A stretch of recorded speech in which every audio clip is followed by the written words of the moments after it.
Good morning to all my dear friends.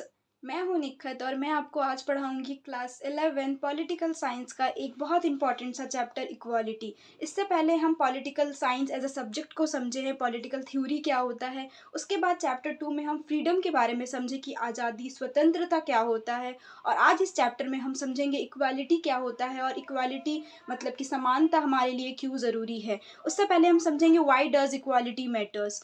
तो equality हमारे लिए मैटर क्यों करता है, पहले आप इक्वालिटी का डेफिनेशन समझिए।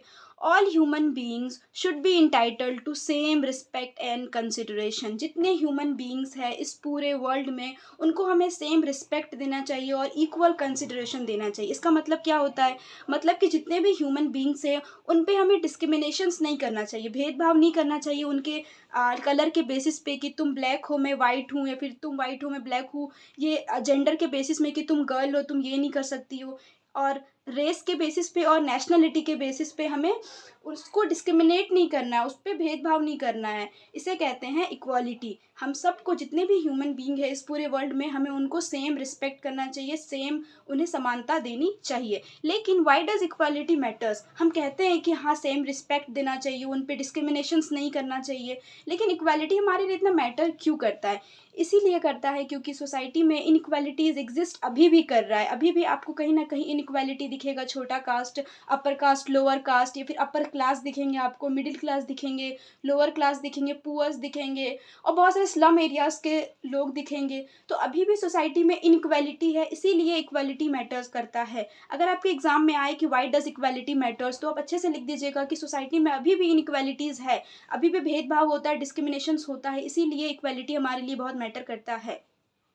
और हम सबको सेम कंसिडरेशन करना चाहिए और सेम रिस्पेक्ट देना चाहिए सारे ह्यूमन बींग्स को। क्यों? क्योंकि we all are creation of God. हम सबको किसने बनाया? गॉड ने बनाया। किसी ह्यूमन बींग ने तो किसी और ह्यूमन बींग को नहीं बनाया, बिल्कुल नहीं। गॉड ने हम सबको बनाया, इसीलिए हम सब एक है, हम सब क्या है, इक्वल है, हम सब सेम है, हम सब में, सबके बीच में समानता होनी चाहिए।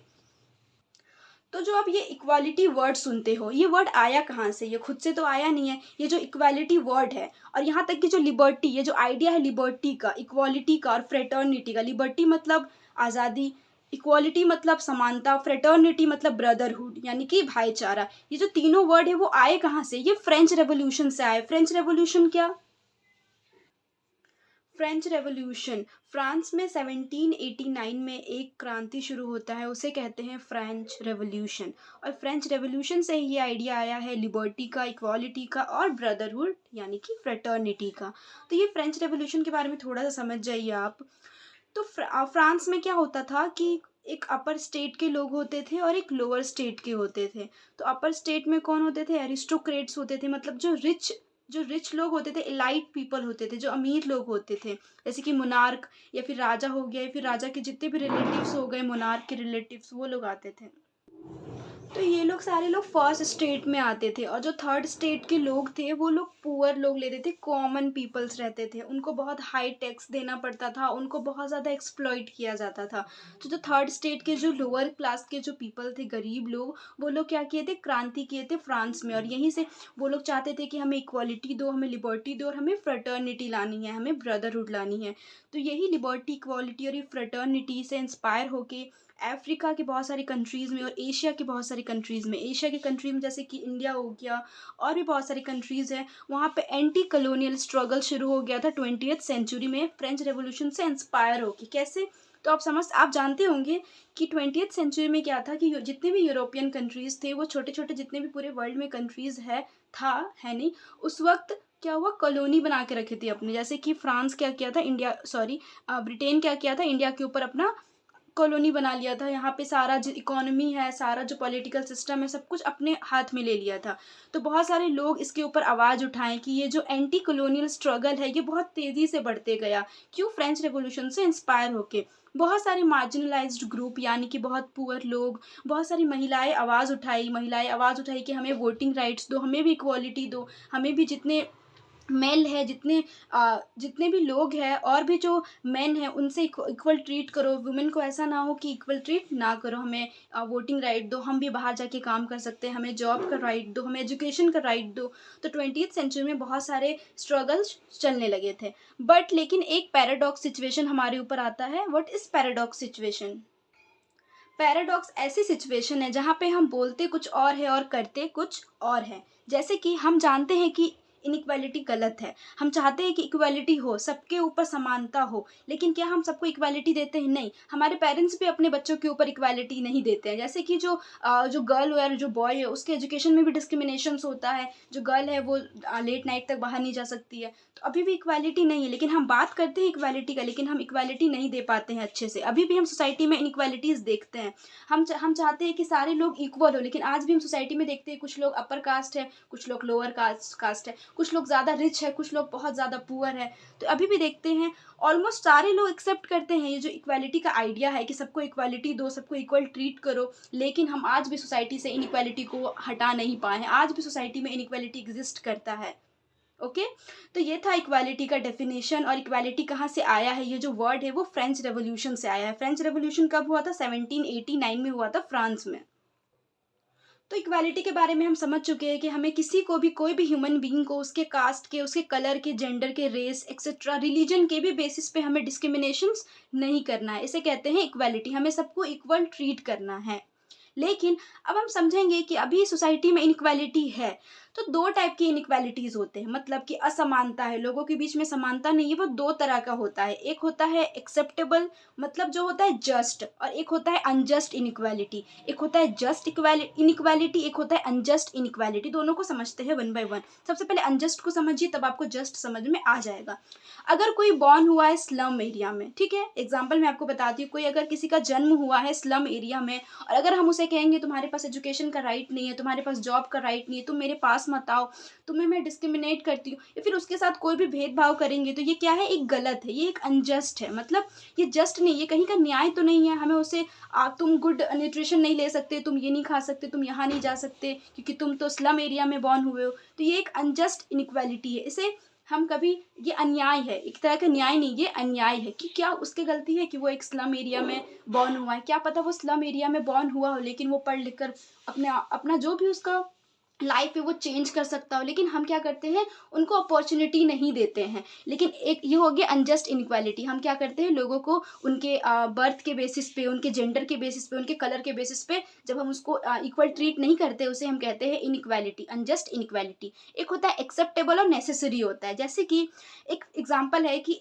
एक, जैसे हमारे प्राइम मिनिस्टर है श्री नरेंद्र मोदी जी, उनके बीच में जो कॉमन मैन है, जैसे कि मैं हूँ और वो है, तो हम दोनों के बीच में डिफरेंस तो होगा ही। ऐसा तो नहीं कि हम दोनों इक्वल है, नहीं, वो प्राइम मिनिस्टर है।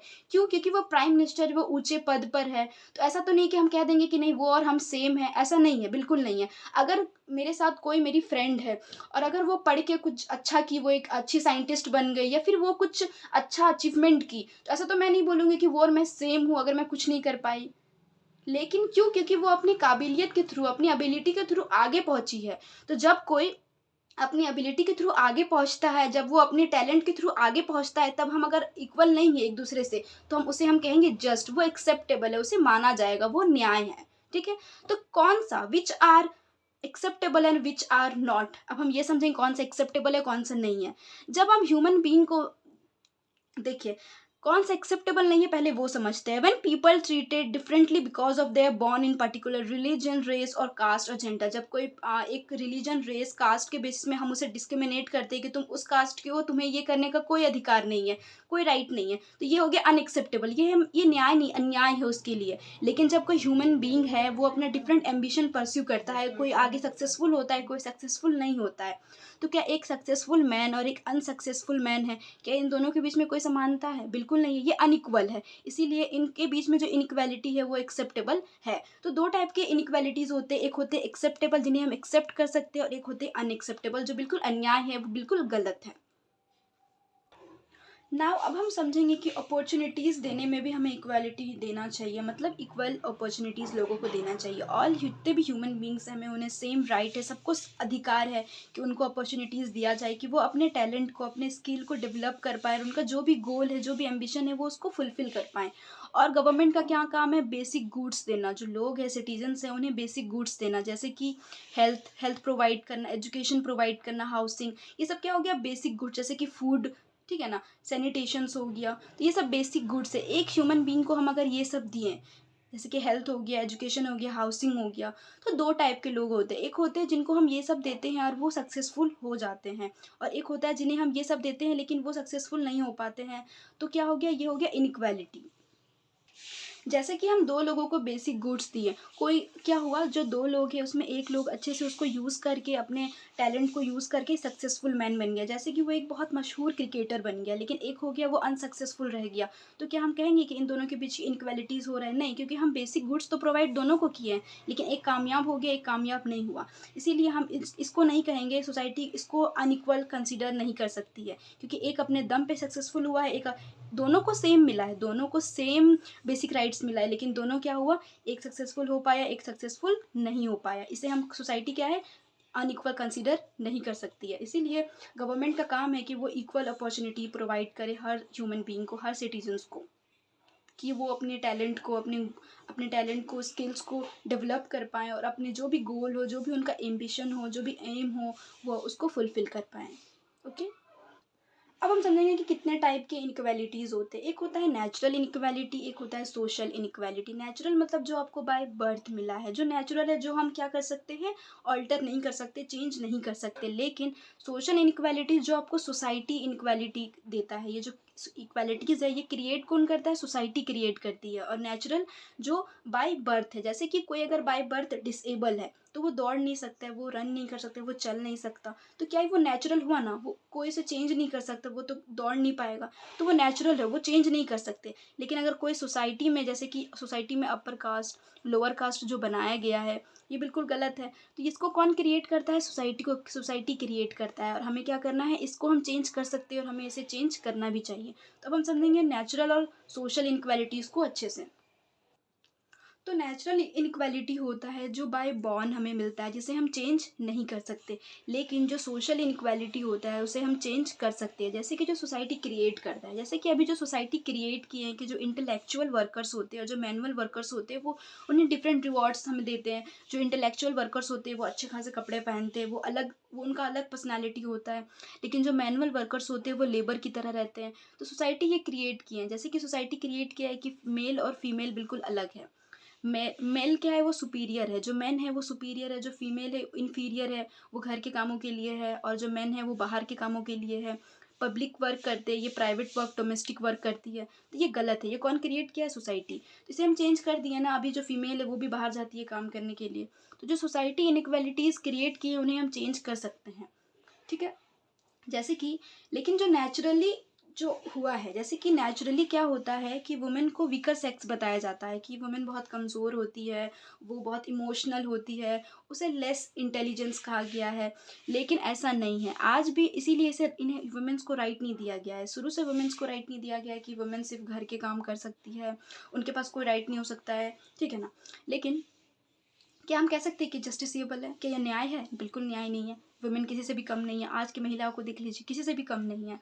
तो जैसे कि साउथ अफ्रीका में ब्लैक पीपल को कंसीडर किया जाता था लेसर, मतलब कि वो उनको, मतलब लेस इंटेलिजेंस किया जाता था, बहुत नीचे किया जाता था, बहुत लोअर किया जाता था, लोअर पोजीशन। लेकिन यूरोपियंस करते थे, यूरोपियंस अपने आप को ज़्यादा हाई पोजीशंस मानते थे।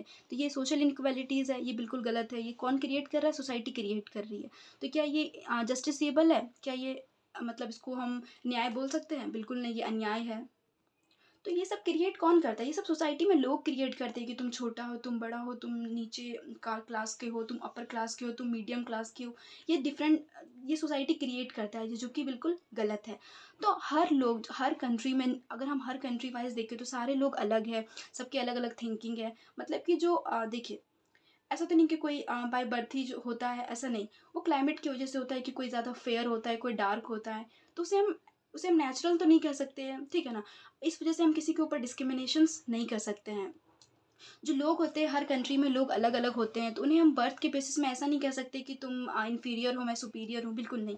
लेकिन जो ये नेचुरल थ्योरी है, जिसे हम चेंज नहीं कर सकते, उसे अब हम चेंज कर सकते हैं।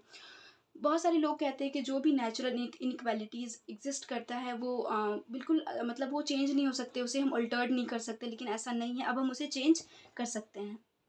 तो इस थ्योरी को रॉन्ग प्रूफ कर चुके हैं हम, क्योंकि हम अब नेचुरल डिफरेंस, जितने भी लोगों के बीच में नेचुरल डिफरेंस है उसे हम चेंज कर सकते हैं। जैसे कि ये गर्ल वन है और ये एक लड़की है और ये एक लड़की है, ये फेयर है और ये डार्क है, लेकिन आजकल इतना ज़्यादा कॉस्मेटिक आ चुका है, इतना ज़्यादा कॉस्मेटिक आ चुका है कि इन दोनों के बीच में कोई डिफरेंस नहीं होता, ये भी फेयर आजकल हो सकती है।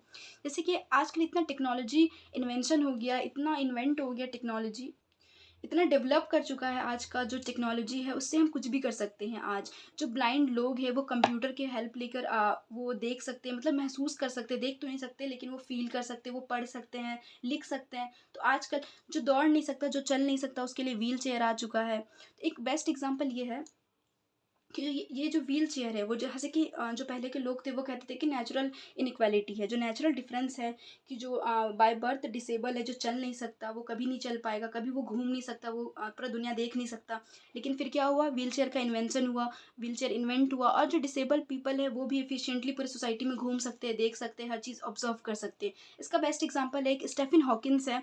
इनका बहुत बड़ा योगदान है हमारे साइंस में। ये एक इंग्लिश फिजिसिस्ट है, ठीक है, इंग्लिश फिजिसिस्ट है, और इनको क्या है, एएलएस डिजीज़ था, ना ये मूव कर सकते हैं ना ये टॉक कर सकती है, इनका जो सर एक तरह से झुका हुआ है, और ये व्हील चेयर पे बैठे रहते हैं, और ये मूव भी नहीं कर सकते, चल भी नहीं सकते, लेकिन इनका बहुत बड़ा कंट्रीब्यूशन है किसमें, साइंस में इनका बहुत बड़ा कंट्रीब्यूशन है। तो इससे आप समझ सकते हैं कि नेचुरल जो डिफरेंसेस है वो आजकल धीरे धीरे ख़त्म होने लगा। नेचुरल डिफरेंस नाम का कोई चीज़ नहीं है आजकल, धीरे धीरे जितने भी नेचुरल इनक्वालिटीज़ है वो धीरे धीरे ख़त्म हो रहा है, और हम इतना ज़्यादा टेक्नोलॉजी हमारा इतना ज़्यादा ग्रोथ कर रहा है कि हम जितने भी नेचुरल डिफरेंस है उन्हें हम ख़त्म कर पा रहे हैं, उन्हें हम चेंज कर पा रहे हैं। तो आप समझ सकते हैं कि दो टाइप का इक्वालिटी होता है, इनइक्वालिटी होता है। एक होता है नेचुरल, जो बाय बर्थ मिलता है लोगों को, नेचुरली वो अलग है, और बाय सोशल, जो सोसाइटी क्रिएट करता है कि तुम अलग हो, मैं अलग हूँ। So that is it for today. मिलते हैं नेक्स्ट वीडियो में, तब तक के लिए बाय, जय हिंद।